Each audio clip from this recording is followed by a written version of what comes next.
that this is probably not a book that you want to recommend to your strict Catholic grandmother. It's really gay and really spicy. Unless your Catholic grandmother likes gay romances, then this is a really good book for her, but if not, I probably would not recommend this to her. Hey, my name is Ashley. Welcome to the Novel Thief YouTube channel. Today we're going to be talking about booktok books and the ones that are definitely worth the read versus ones that are not worth the read. Today's video specifically is going to be about the ones that I think are worth being read. I am on booktok all the time. I find myself constantly scrolling through an endless amount of book recommendations, so I want to give you guys 6 of the books that I personally have read and enjoyed, and ones that I think that you would enjoy too. So without further ado, here are 6 books from booktok that I think that you personally would enjoy if you gave it a chance. By the way, some of these books are technically overhyped, but you know what? When is a good book not overhyped? So Harry Potter, for example, is overhyped, and it's a great book because it's overhyped. The author, not that great. We don't like the author, but we like the Harry Potter books. The first book on my list is Red, White, and Royal Blue by Casey McQuiston. This is an LGBTQ+ romance about the President of the United States' son and the Prime Minister's son, and how they despise each other completely, but then they have to work together, and they end up falling in love, and it's a really spicy book. Like, at first you're like, oh, this is just like a cute, you know, gay romance, and it is. It's a really cute gay romance, but then things start to get really spicy.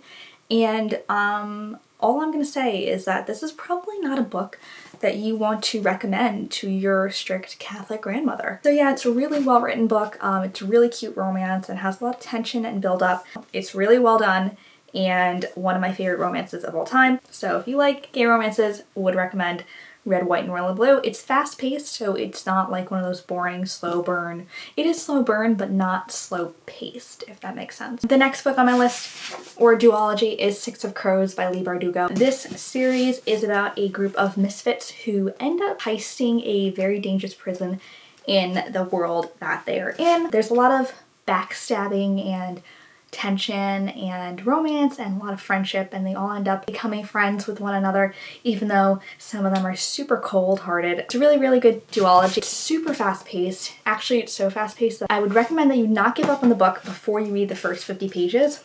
The way that Leigh Bardugo writes this book is that she throws you right into the action. So there's a lot of things that you don't have answered from page 1 versus books where it kind of builds up to that. So a lot of people end up DNFing this book because they are not prepared for that jump into action. That's why I would recommend that you read up to page 50 or 60 and then decide whether or not you want to give it up. That's when things start to build up and you kind of understand who's who, what they're trying to do, what their main part is in this whole plan. It's definitely one of my favorite books of all time, and I've talked about this book so many times that I still cannot believe that it's only a duology. I've actually heard rumors that Leigh Bardugo is writing a 3rd book that is either a sequel or some kind of prequel to this book. There are spin-offs of the series, including King of Scars. If you've read that book, that is a spin-off of the Six of Crows series, and Shadow and Bone, which is also a Netflix show, which I have to watch. I have not watched that show yet, but I heard that it is incredible and I'm excited to possibly see it. I heard that Kaz is in it and Inez. The next book on my list is The Hating Game by Sally Thorne. This is another romance novel. You know what? Who doesn't love workplace romances? I mean, those are the best kinds of romances. I unfortunately work at home, so my workplace romance is at home with myself and my books. It's about 2 characters named Josh and Lucy. They both work and hate each other so much, about 50 hours, 40 hours a week at this corporate job.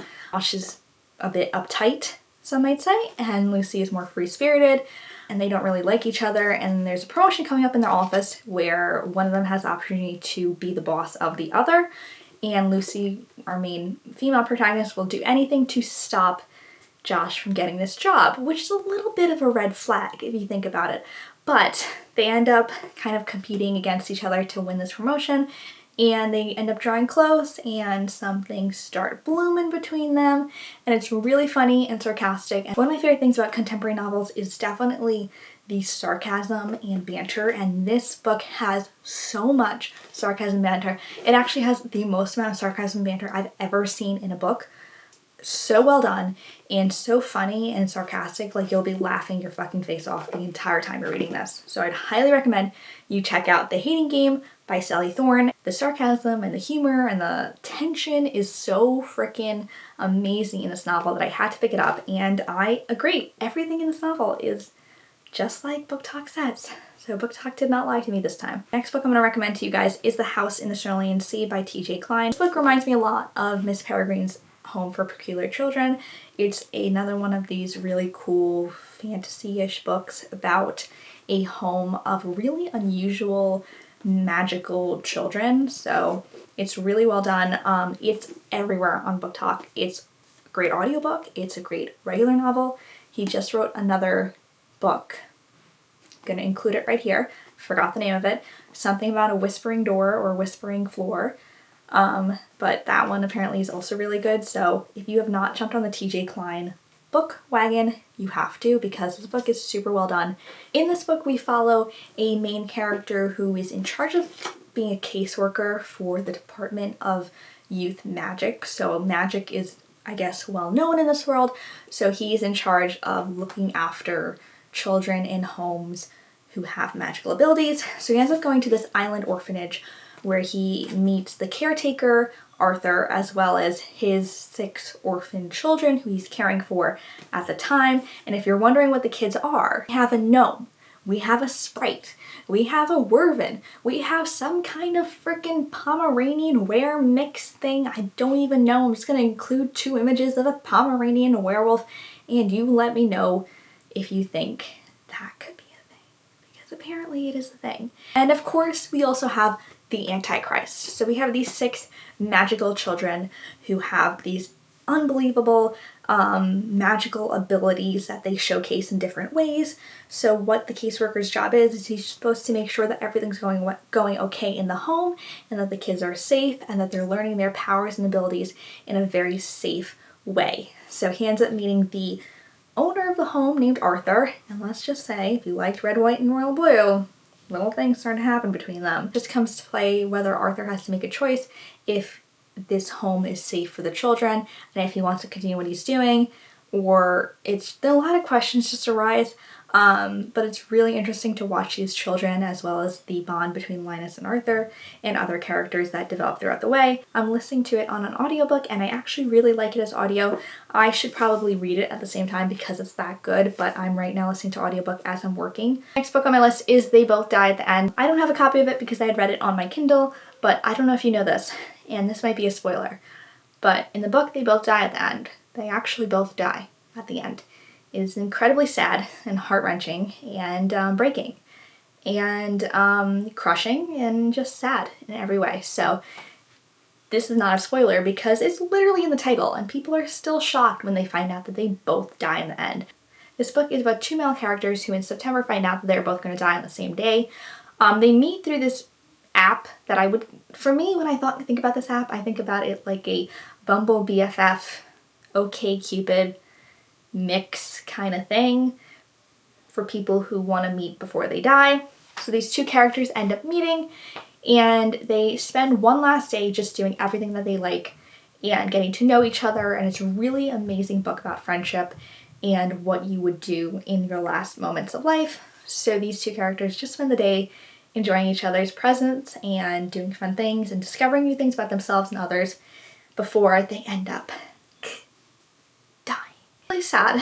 I also would not recommend this book if you're someone who cries frequently during books. I don't cry during books. Maybe I'm too manly to cry during books, but I just don't cry during them.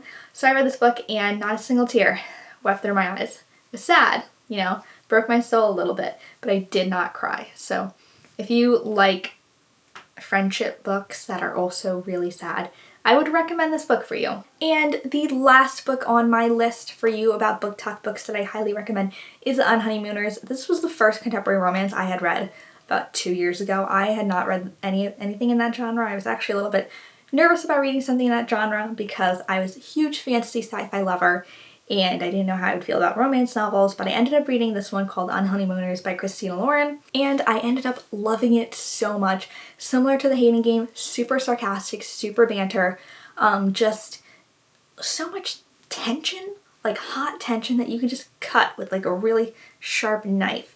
And I just, oh my god. Olive and Ethan, great characters, by the way, super cute romance. What happens in this book is that Olive attends her sister's wedding, who is too sick after the wedding day to attend their honeymoon, which is all paid for. So Olive's sister offers her the opportunity to go on honeymoon and enjoy luxuries that they already paid for, and they can't get their money back. I think it was like a $10,000 or $15,000 honeymoon that they just want someone to use, because at this point they can't use it themselves. So Olive ends up taking this vacation because she needs relaxation and vacation to enjoy her life. And unfortunately, Olive's sister's husband has offered his best friend, which also happens to be Olive's arch enemy, Ethan, the same exact ticket to take his place.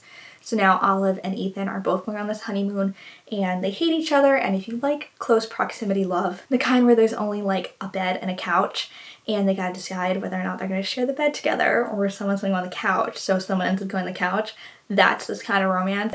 Overall, the book is really, really well done. I absolutely love this romance novel, and I love Olive's character because the way that Olive is described, from what I remember, I had read this book a couple years ago, is that Olive is a little bit of a curvier girl, so we have that representation of curvy women, and I love that Ethan loves her regardless of how she looks. And then there's a plot twist where you're like, oh, what the fuck?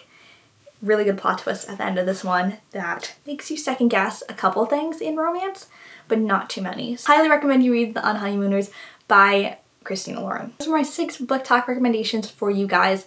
I hope you really enjoyed this video, and I am going to try and post 2 times a week. So the video that you guys are going to see as well coming up this week is A Court of Thorns and Roses that I'm going to make onto The Sims. So if you like The Sims and you like A Court of Thorns and Roses and you want to see Rise as a Sim character, then check out that video. I'm always uploading blog posts onto my blog, thenovelthief.com, and I'm always doing TikToks and Instagrams and all this different stuff. I'm actually a busy person, so anyway, I hope you enjoyed this video, and I hope that you have a great day.